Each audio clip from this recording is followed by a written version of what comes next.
Voltamos e o rim é um dos órgãos mais importantes do corpo humano, tendo a função de filtrar o sangue para eliminar substâncias que possam ser nocivas ao organismo. Exatamente, e por esse motivo os humanos são contemplados com 2 rins e não é à toa que o mês de março é um mês dedicado à saúde desses órgãos. E a gente vai falar sobre esse tema no nosso quadro Momento Saúde.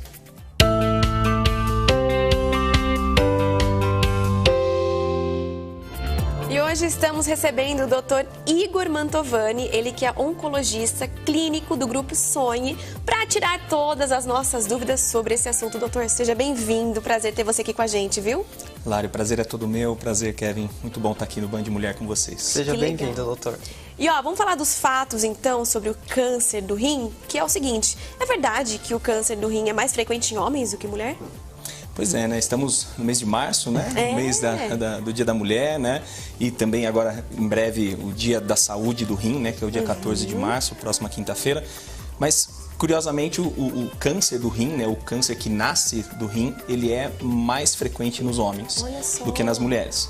O câncer do rim é um câncer relativamente raro, né, Lari? A gente não tem tantos casos de câncer renal. Ele responde por aproximadamente 5% aí de todos os cânceres e quando aparece tem uma tendência maior de ser no homem do que na mulher. Olha só. Entendi. E doutor, tem algum fator para que isso seja mais... que os homens sofram mais com isso, seja alimentação, estilo de vida ou... Kevin, essa característica de ser mais prevalente no homem não se relaciona especialmente a algum fator específico, tem mais a ver com a questão do gênero masculino, né, do sexo masculino. Nós sabemos que existem fatores de riscos relacionados a câncer do rim, como, por exemplo, obesidade, sedentarismo. Então, realmente, esses são fatores que, quando somados ao indivíduo do sexo masculino, aumentam a chance do câncer do rim. E você disse que o câncer do rim ele é silencioso, então ele não apresenta nenhum tipo de sintoma, doutor? Na maioria das vezes, não. Né? Ele pode... A maioria dos casos, Lari, são descobertos através de exames de imagem. Quando a pessoa vai fazer, muitas vezes, um exame de rotina e encontra lá, faz um ultrassom e vê, eventualmente, uma lesão, um caroço no rim e daí começa uma investigação.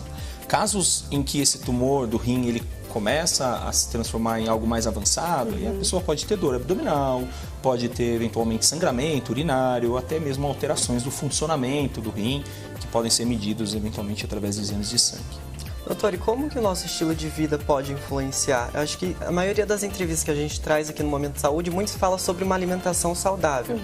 E realmente ter um estilo de vida saudável, uma alimentação adequada, ajuda a diminuir as chances de ter um câncer renal?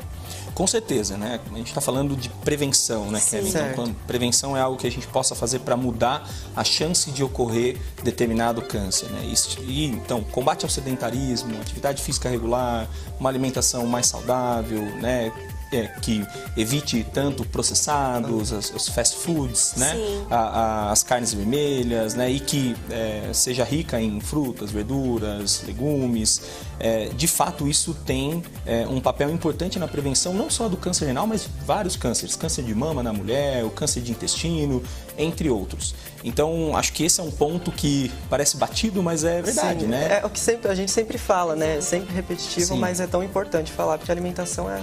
Não somente para o câncer, né? A gente está falando hoje da saúde do rim como um todo, né? Então, se a gente for pensar no funcionamento do rim, esquecendo o câncer do rim, mas pensar naquela pessoa que tem um rim com boa filtração, que produz a urina adequadamente, isso também está relacionado a bons hábitos alimentares, controle, por exemplo, de pressão alta, diabetes, né? Que são muitas vezes influenciados pela própria alimentação daquele indivíduo. Com certeza. É verdade. E agora, falando em boa alimentação, exercício físico, muitas pessoas querem acelerar o processo de emagrecimento e acabam optando por aqueles remédios ou chás diuréticos. O que você acha, doutor, sobre esses remédios que fazem emagrecer? Prejudica o rim de alguma forma? É difícil dizer, Larissa, diretamente, né? Hoje a gente tem uma febre aí dos remédios para emagrecimento, as medicações injetáveis para tentar acelerar o processo de metabolismo, diminuir apetite e tudo mais. A gente sabe que isso tem que ser utilizado com critério, né, e com supervisão médica. Existe um cuidado muito grande quanto ao uso abusivo de diuréticos, né, de medicações que eventualmente fazem aquele indivíduo perder líquido e que podem, eu diria que numa indicação errada, serem aplicados para perda de peso, para eventuais questões estéticas. Então, o ideal é que isso seja sempre balizado por um profissional da área, especializado e com cuidado, né? Porque eu acho que resultados muito imediatistas, eventualmente balizados por medicamentos, eles não são sustentáveis a longo prazo. Diferente daquela pessoa que se alimenta bem por longo prazo, que tem uma prática de atividade física e daí vai buscar o seu resultado não só em saúde, mas estético, né? Então, acho que isso tem que ser frisado, né? Legal. E, doutor, como que a detecção, na verdade, detecção precoce, né? Como que a gente consegue trabalhar quando você identifica que a pessoa pode ter um diagnóstico positivo para o câncer renal? Quais são os cuidados que essa pessoa tem a partir desse prognóstico?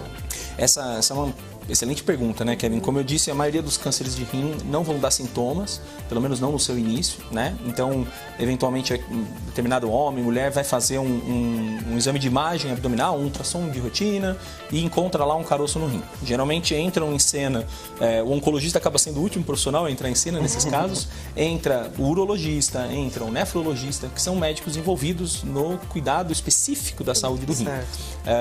E muitas vezes é necessário operar, né? Fazer cirurgias de retirada ou parcial ou total daquele órgão, daquele rim. Como você bem disse no começo, a gente tem dois rins, o direito e o esquerdo. Sim.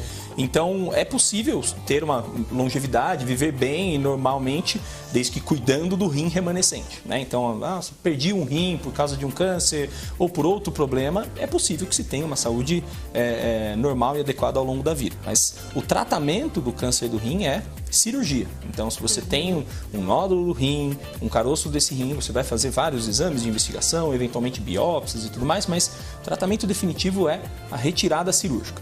Num segundo momento, existe eventualmente a necessidade do oncologista entrar em cena com medicamentos, tratamentos medicamentosos para diminuir as chances que esse câncer volte. E esse câncer no rim pode ser genético ou não, doutor? Um percentual pequeno, viu, Lari? A maioria dos cânceres de rim são esporádicos. Nós temos fatores genéticos envolvidos, síndromes genéticas relacionadas ao câncer de rim, mas que são mais raras, né? Não são a grande maioria dos casos. Quando a gente fala, por exemplo, acho que para dar um exemplo sobre um câncer que de fato tem um componente genético importante, o próprio câncer da mama, por exemplo, né? Você vê muitas mulheres jovens com diagnóstico e tudo mais, e daí acende ali a luzinha da genética, a gente tem que olhar para trás e entender histórico de família, eventualmente até fazer exames de sequenciamento genético. No câncer de rim, a maioria dos casos são esporádicos, né? Então, é uma loteria ali, digamos assim, ao acaso, né? Com certeza. Doutor, quais são as implicações do câncer de rim ser uma doença silenciosa? Isso, acredito que faz um alerta também para o pessoal de casa sempre buscar ali uma ajuda periódica, sempre passar por consultas. Queria que o senhor fizesse esse alerta, inclusive. Com certeza, né? Você tocou num ponto muito importante. Nós não temos um programa de rastreio de câncer de rim, né? Então, igual a mulher faz mamografia, o homem faz exame de toque PSA para diagnosticar câncer de próstata, nós não temos um programa populacional de buscar ativamente casos de câncer de rim. Então, isso muitas vezes, como é um câncer mais raro, obviamente acontece ao acaso, né? Você vai lá, faz um exame ou, eventualmente, em casos mais avançados, você diagnostica um câncer já num contexto mais agressivo. Mas é importante ter rotinas em saúde, né, Kevin? Então, você fazer os seus periódicos, os seus exames de rotina, mesmo os jovens, né? Os homens e mulheres jovens precisam cuidar da saúde, mesmo que seja um monitoramento, né? Quando a gente descobre um câncer de rim acidentalmente, vai lá, faz um ultrassom e acha lá um carocinho pequeno, a chance de uma cirurgia pequena, de baixo risco, ser executada e curar essa pessoa é muito grande. Então, o diagnóstico precoce é igual a cura com menos intensidade de tratamentos, né? E daí a gente nem vai falar sobre quimioterapia, por exemplo, aqueles tratamentos que assustam, né, quando a gente fala em termos de câncer, né? A quimioterapia é muito pouco utilizada para câncer de rim, mas a gente não vai falar de medicamentos quando o diagnóstico é inicial, no seu estágio bem no início, né? Eventualmente, no cenário de doença mais avançada, Lari, às vezes a gente pode ter a necessidade de tratamentos medicamentosos, né?